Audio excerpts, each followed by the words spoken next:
নমস্কার বন্ধুরা, icing for bird চ্যানেলে তোমাদের সবাইকে স্বাগত। আজকের একটা ইনফরমেটিভ ভিডিও নিয়ে তোমাদের কাছে চলে এলাম। তো প্রথমে দেখো আমাদের এখানে গ্রাম্য পরিবেশে মাঠের সুন্দর দৃশ্য। তো এই দৃশ্য এখন যা দেখছো এটা কিন্তু বছর ৩-৪ আগে কিন্তু থাকতো না। অলরেডি এখানে মাঠে কিন্তু অনেক চাষাবাদ হতো, কিন্তু আমফানের পরে থেকে সেইভাবে কিন্তু আর চাষ হয় না। তো দেখো চারিদিকে ঘাসে ভরে গেছে। কিন্তু এর আগে আহ, সব থেকে বড় ব্যাপার যে একটা মাঠও কিন্তু ফাঁকা থাকতো না, প্রত্যেকটা মাঠে কিন্তু চাষ হতো। তো সেই চাষের মধ্যে যেমন থাকতো ধান, তেমন কিন্তু থাকতো মুগ কড়াই। তো আমাদের এই মাঠে ম্যাক্সিমাম যে চাষটা হতো সেটা হচ্ছে গিয়ে মুগ কড়াই, এবং তার সাথে কিছু সবজি হচ্ছে গিয়ে অনেকে চাষ করতো। ঠিক আছে, কিন্তু এখন হচ্ছে গিয়ে কিছুই হয় না। তো পুরোপুরি ঘাস হয়ে পড়ে আছে। তো যাই হোক, সেটা বড় ব্যাপার নয় এই মুহূর্তে। যেহেতু আমি হচ্ছে গিয়ে এটা দেখাচ্ছি যে দেখো তোমরা কি পরিস্থিতি। তো আরেকটা জিনিস দেখানোর জন্য তোমাদের আমি মাঠে নিয়ে এলাম যে দেখো দূর্বা ঘাস।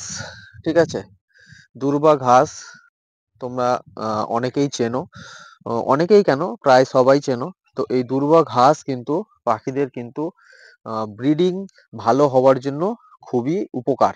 তো এর সাথে সাথে আরেকটা জিনিস আছে যেটা আমি তোমাদেরকে দেখাতে চাই যে কারোর আহ, পাখি যদি ব্রিডিং ঠিকমতো না করে, জোড়া আছে, হয়তো মেল ফিমেল ঠিক ছিল না কিন্তু তোমরা ঠিক করে দিয়েছো, তো তারপরেও কিন্তু পাখি ব্রিড করছে না, ডিম পাচ্ছে না। তো ঠিক আছে, তো সেই সময় কিন্তু আমরা গ্রিন ফুড কিন্তু খাওয়াতে বলি। তো গ্রিন ফুডের মধ্যে কিন্তু শাক সবজি কিন্তু থাকে। তো আমি এর আগে ভিডিও দিয়েছিলাম যে গ্রিন ফুডের মধ্যে আহ, কলমি শাক যেটা আছে, সেই কলমি শাকটা কিন্তু আহ, এই ব্রিডিংকে কিন্তু ত্বরান্বিত করে। ঠিক আছে, তো আজকের দেখো আমি এই এই সময়টাতে কিন্তু আহ, মানে বেশি পাওয়া যায় না কলমি শাক, কিন্তু যেহেতু আমরা গ্রামে থাকি এই মাঠের কাছে, তো দেখো এই মাঠেতে মানে কলমি শাক এমনি হয়ে আছে। তো এটা গরমকাল যখন যত আসবে তত কিন্তু এইটাও থাকবে না, এটা নষ্ট হয়ে যাবে।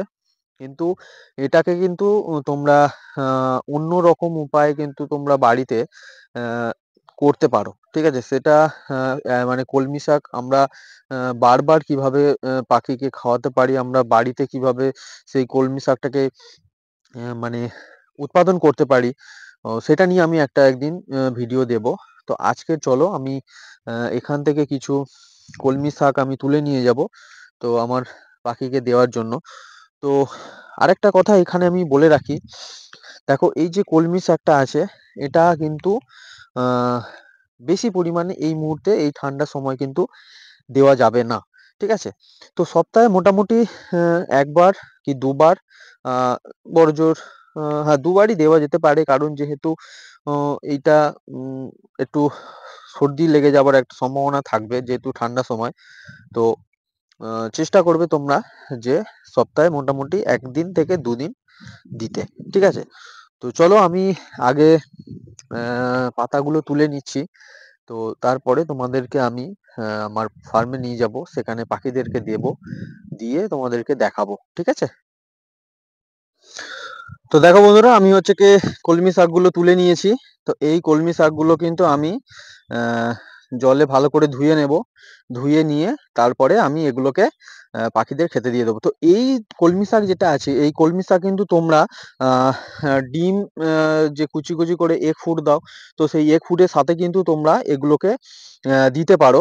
তো এগুলো কিন্তু ডাইরেক্টও দেওয়া যায়, বা এগ ফুডের সাথে তোমরা যে ডিম গাজর বা তার সাথে তোমরা অন্যান্য যে সবজিগুলো মিশাচ্ছ, তো তার সাথে কিন্তু এই কলমি শাকটা কিন্তু খাওয়াতে পারো। তো এই হচ্ছে কি ব্যাপার। তো কলমি শাকটা কিন্তু খুবই কার্যকারী একটা ওষুধ বলা যেতে পারে আমাদের পাখির জন্য। তো তোমরা চেষ্টা করবে যে যেরকম ভাবে আহ শাকসবজিগুলো খাওয়াও, তো তার মধ্যে কিন্তু এই কলমি শাকটা কিন্তু অবশ্যই রাখার। তো আরো এইসব জায়গায় হচ্ছে গিয়ে থানকুনি পাতা কিন্তু গাছ ছিল, কিন্তু এই মুহূর্তে আমি দেখতে পাচ্ছি এখন যে থানকুনি পাতার গাছগুলো মারা গেছে। কিন্তু থানকুনি পাতাও কিন্তু পাখিদের জন্য খুবই উপকারী, বিশেষ করে পেটের রোগের জন্য। তো আমি কিছু থানকুনি পাতার গাছ আমি অ্যারেঞ্জ করেছি হচ্ছে গিয়ে শেকড় সমেত। তো সেইগুলো কিন্তু আমি পাখিদের খাওয়াবো।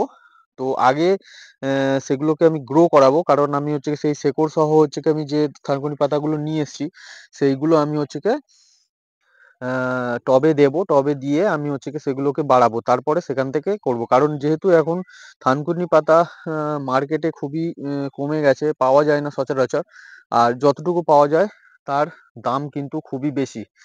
তো ঠিক আছে বন্ধুরা, চলো আহ আমি হচ্ছে গিয়ে এটা ধুয়ে নিচ্ছি। আর আরেকটা জিনিস আমি তোমাদেরকে দেখাই, এই যে এই যে সবজি শাকটা তোমরা দেখতে পাচ্ছ, এইটা কিন্তু পাখিদেরকে খাওয়ানো যেতে পারে।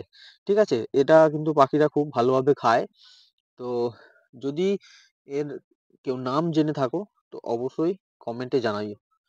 আমি এর নামটা আমি জানি না, কিন্তু আমাদের এখানে হয়, আমি কিন্তু এটা পাখিদেরকে দিয়ে থাকি।